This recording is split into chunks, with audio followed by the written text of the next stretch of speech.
Welcome to this edition of Rocky Mountain Viewpoints. I'm Jennifer Morgan. We get many ideas for Rocky Mountain Viewpoints from you, so we want you to know if you have any idea for Rocky Mountain Viewpoints, something you want us to know about, some information you think your friends and neighbors could use, please send us an email at viewpoints@clearchannel.com. Again, that's viewpoints@clearchannel.com. I am so excited about today because we have two amazing people in studio. Major John Medlin, U.S. Air Force, retired. He was in service 1967 to 1994. He was in the Vietnam War. Former post senior vice commander, current post judge advocate and trustee. Good morning, and how are you doing today? I'm fine, thank you. Good. And thank you for having us. Oh, thank you. And we also have Corporal Curtis Cameron, Army Air Corps glider crew chief, service dates 1943 to 1945. He was in World War II. He's former American Legion commander, currently VFW trustee, and the head of the Honor Guard in Fort Collins. Good morning to you. Good morning. And thank you very much. Oh, thank you guys. So we're just going to start off. What is Veterans of Foreign War? Well, the Veterans of Foreign Wars, or the VFW, as is known, of the United States was founded in 1899 following the Spanish-American War. It was founded as a service and fraternal organization honoring veterans who had served their country in conflicts on foreign shores, and has continued, as a fraternal organization for veterans from World War I, World War II, Korea, Vietnam, and, of course, the Afghan and Iraqi wars. And you both are here representing post-1781. Is that correct? That is correct. Yes. That is in Fort Collins Post. Where are you guys located specifically? Okay, we are currently located on at 603 Lesser, just off of Riverside in Fort Collins. The Fort Collins Post was founded in 1930. And the first post home was located on the corner of Mountain and College. In 1977 is when we moved out to the Lesser Street, which is, again, just off of Riverside. We currently have a membership of about 325. And how many are attending weekly?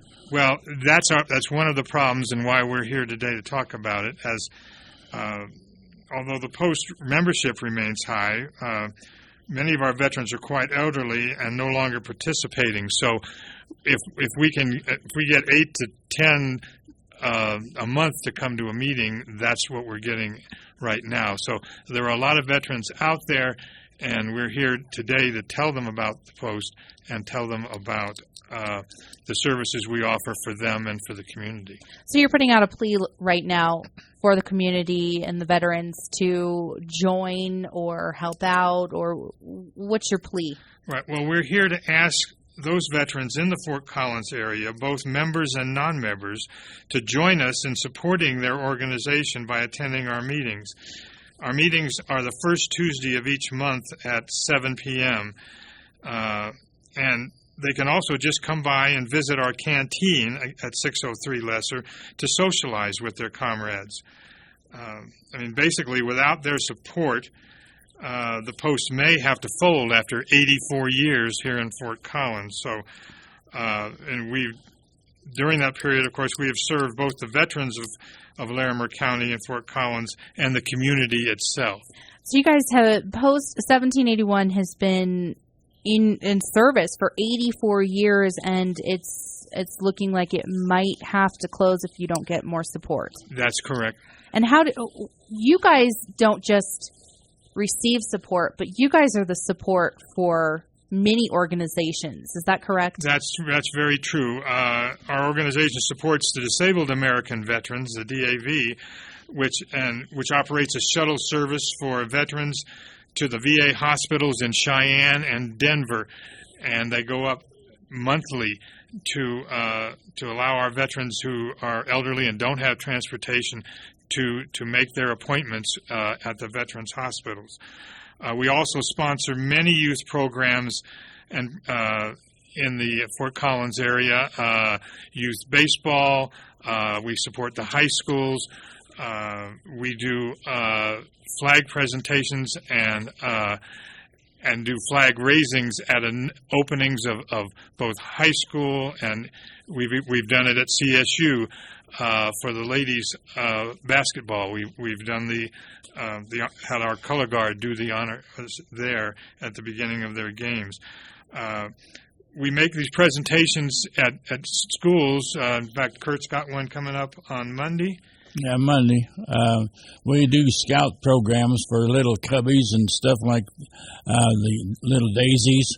We show them how to raise and lower the flag, how to give them flag etiquette, and also show them how to fold the flag and respect it. And each one takes their turn in folding the flag. That is spectacular. That's something I think every young person should know and grow up knowing. I think that's fabulous. And Kurt, you're head of the Honor Guard in Fort Collins. Yeah, I am head of the All Veterans Honor Guard, and we have 30 members, and we participate in all funerals that are requested by the funeral home for the veteran. We do give the honors to the veterans with a 21-gun salute, and also we play taps, and at the end of the service, while we have the buglers play the service songs for each unit, at the end of that. And so we're quite busy, and we do have one coming up on Sunday, Sunday afternoon at 2 o'clock. So when active military is unable to do a veteran's funeral, you guys are called in to help out. Yeah, when they can't get the Army, Navy, or someone to do that, and the government passed the law that every veteran is entitled to military honors, and so that's the reason that they have to have the Army and Navy and guys from Denver that will come up and participate and do the program. Do you guys only serve in Fort Collins, or do you do surrounding areas? Well, we have Fort Collins, and then we cover Wellington, and then we cover Windsor, and then we cover down south of Fort Collins, down by Loveland at the cemetery. Roselawn.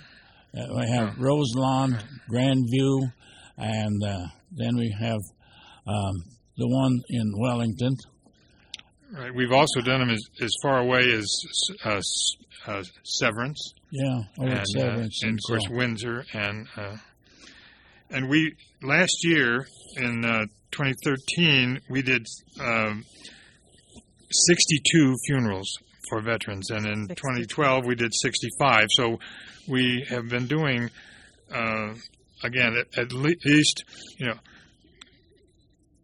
2 to 3 a month, and of course as our World War II veterans age, we are finding, that we're doing more and more funerals for that group and also for the Korean War group. The rate for World War II, isn't it 1,000 are passing every day? That's correct, right in the country. And everyone is entitled. I love that. I think that's great. Everybody's entitled to an honor guard coming in. So just to recap, we have Major John Medlin of the U.S. Air Force, retired. He was in Vietnam. And we have Corporal Kurt Cameron, Army Air Corps Glider Crew Chief. He was in World War II. And you guys are representing the VFW Post 1781 in Fort Collins. You have how many members? 315? 325. 325. But you need more. You need more to come out of the woodwork, too. A lot of them, you were telling me, a lot of them can't attend. That's right. A lot of them, our membership is high. A lot of them are lifetime members who are elderly and either can no longer participate. Some of them have moved out, are still members of our post, but have moved out of the area, and some of the younger members that we have, the the Afghan and Iraqi veterans who are younger and are starting families and have come back and are attending school at CSU, and they find it hard to participate.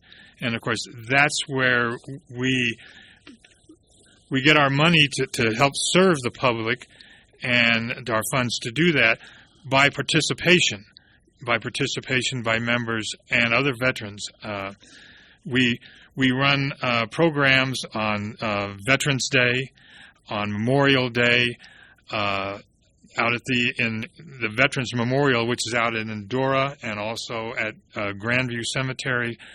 And we are involved in putting on those presentations every year.